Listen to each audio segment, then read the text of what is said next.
برادرم، خواهرم، دوست من، عزیزی که نوشتی زمینگیر نبودم، زمینگیرم کردم. ضعیف نبودم، ضعیفم کردن. محکم بودم، به لرزه انداختنم. قضاوت‌هاشون، زخم زبوناشون، نامردی‌هاشون، بی‌عدالتی‌هاشون کمرم رو خرد کرده و پاهام رو از کار انداخته.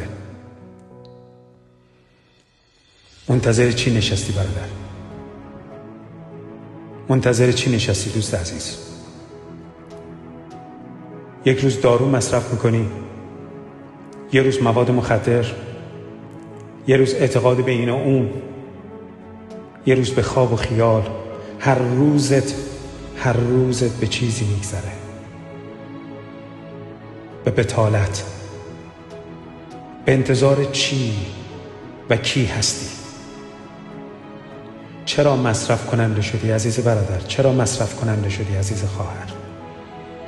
چرا مصرف کننده شدی؟ تو که تولید کننده عشق بودی، تو که تولید کننده شجاعت بودی، تو که تولید کننده حقانیت بودی، رشادت، صبر، بردباری، عدالت و توازن، خرد و دانش و هوش. تو تولید کننده اینا بودی. چرا به این روز خودت انداختی؟ چرا مسیر رو ادامه نمیدی؟ چرا مسیر زندگی رو از این طریق داری بررسی میکنی؟ چرا تولید کننده نمیشی؟ چرا منتظری که کسی برات عصا بیاره که از جات بلند شی آخه عزیز برادر؟ چرا بر روی پاهای خودت بلند نمیشی؟ ماسک سستی و خودکمبینی و حقارت و فلاکت رو بگذار پایین. اون صورت زیبای وجودت رو در پشت این نقاب‌های زشتی که شاید خانواده، شاید جامعه، حتی جهان برات ساختن پنهان نکن عزیزم، پنهان نکن. تولید کننده باش. آنچه که فکر میکنی حقته و منتظری که کسی از یه جایی، از یه راهی بیاد اونو بهت بده. خودت تولید کننده باش. به وحدانیت هستی سوگند که اگر عصاساز باشی برای دیگران، عصایی از عشق و قدرت بسازی، هرگز به هیچ عصایی محتاج نخواهی شد. اگر احترام و اعتماد میخوای، احترام و اعتماد به دیگران رو تولید کن، مصرف کننده نباش. در این صورت هرگز نیاز به محترم بودن نخواهی داشت. به عظمت هستی سوگند، به عظمت هستی سوگند. اگر عشق بسازی، هرگز محتاج هیچ عاشقی نخواهی بود که به توجهی داشته باشه. اگر توجه عمیق و خالصانه به دیگران داشته باشی، هرگز بنده توجه دیگران نخواهی شد. اگر دست افتاده ای رو بگیری، هرگز نخواهی افتاد. هرگز. اگر مسیر رو برای دیگران باز کنی، سنگ ها رو از جلوی پاشون برداری، هرگز مسیر زندگی مسدود نخواهد شد. هرگز. چرا به این روز در اومدی؟ چرا به این روز در اومدی دوست عزیز که میگی من انرژی ندارم، فرودم آوردن؟ چرا؟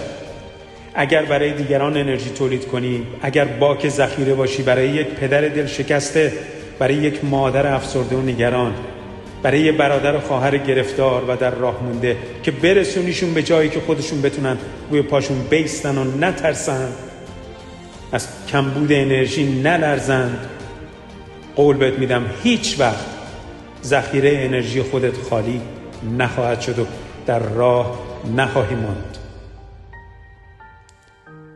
شما داری فکر میکنی من خستم، من داغونم، من زمینگیر شدم، برای اینکه منتظری چیزی برای خودت برسه. تولید کننده باش برای دیگران. اون وقت شاهد این معجزه باش که چه خواهد شد برای تو.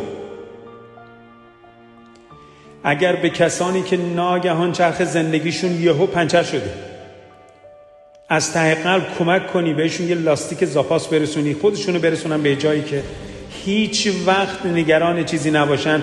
خود تو در مرحله اول هیچ وقت چرخ زندگی از کار نخواهد افتاد. یاد نگرفتیم که مراقب همدیگه باشیم.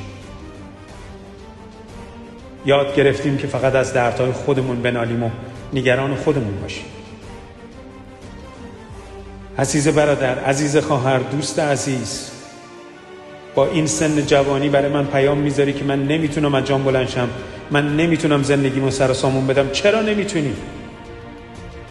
چرا نمیتونی؟ چرا نمیتونی خودت رو غافلگیر کنی به طریق مثبت، یهو از جا بلند شی به طوری که چشم زمین و آسمون باز بمونه؟ از دست دیگران ناله نکن. آنچه که در ذاتشون بوده رو نشون دادن، تمام شده رفته. ولی اگر بخشیدی فراموش کن. اگر زخم بهت زدن ببخش، ولی زخم نزن. زخم نزن. اگر ضربه خوردی فراموش کن، ولی ضربه نزن. اگر در میدان نبردی تنها موندی، نترس، محکم باش، از مشکلات رو برنگردون، فرار نکن.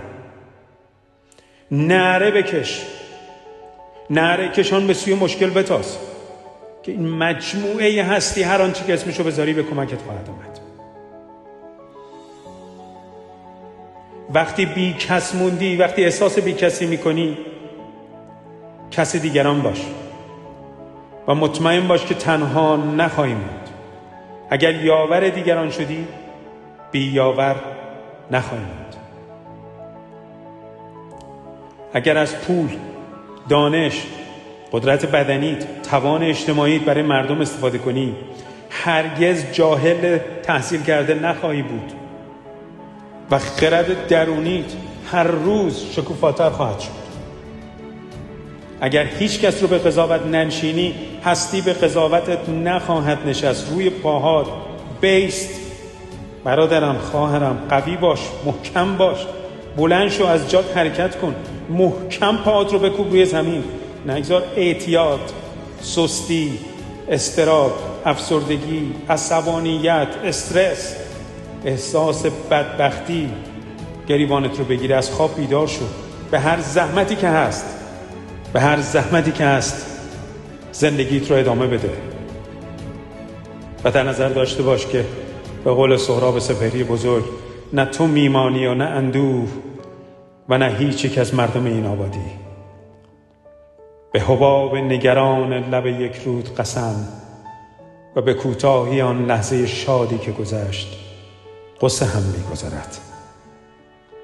آنچنانی که فقط خاطره‌ای خواهد ماند. لحظه ها عریانند، به تن لحظه خود جامه اندوه مپوشان هرگز. به تن لحظه خود جامه اندوه مپوشان هرگز. تا نیکگاهی دیگر، پرمهر، پر امید و پرتوان باشید. سعید شهسواری هستم از لندن.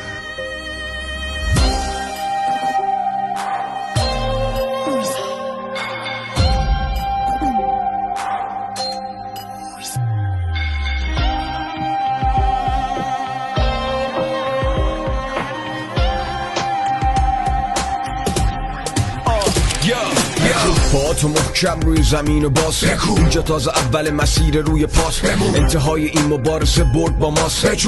وقت نیست پاشو بگو من ادامه میدم، محکم روی زمین باز بکو، اول مسیر روی پات بمون، انتهای این مبارزه برد با ماست. بجون وقت نیست پاشو بگو من ادامه میدم، وقتشه واسه یه فردا ماکت بچینم، میرم جلو جای این که ساکت بشینم، ادامه میدم تا وقتی حرف هست، آتش فشانو نمیشه با برف بس. له شدم وقتی باید قنچه میدادم، توی اوج درد و اوج بیدادم، تا الانم به دردام فرجه میدادم. ببین من یه پا برج میلادم، ادامه میدم مرزا رو میشکنم، اینو میگم به اونا که حرفامو میشنون. یه عرق با دوام، یه عشق ناتمام، بستگی داره به قیمت و به نرخ آدما. ماجرا اینه که اونی که نداره بایکوته، ناک اوته، مرگ و زندگیت پای خوده. وقتی که نداری ارزشی نداره کال بوده، تو بدون این روزا هر آدمی یه بار کده. من خوردم زمین و همه نظاره کرد، نگاه یادشون به دردم اضافه کرد. همونا که داشتن توی عقده میمردن، اونا که سر سفره ما لقمه میخوردن. تو اینو فهمیدن ما زمین خوردیم، تماشا میکردن و تخمه میخوردن. منم جواب دادم با یه آه بلند، اونا نشستن و منم تو راه قلم. اونایی که منو به حال خودم رهام کردن، تو دردم ناله کنم. فعلا مهم هدفه، ولی وقتش میرسه که زندگی نامشونو پاره کنم.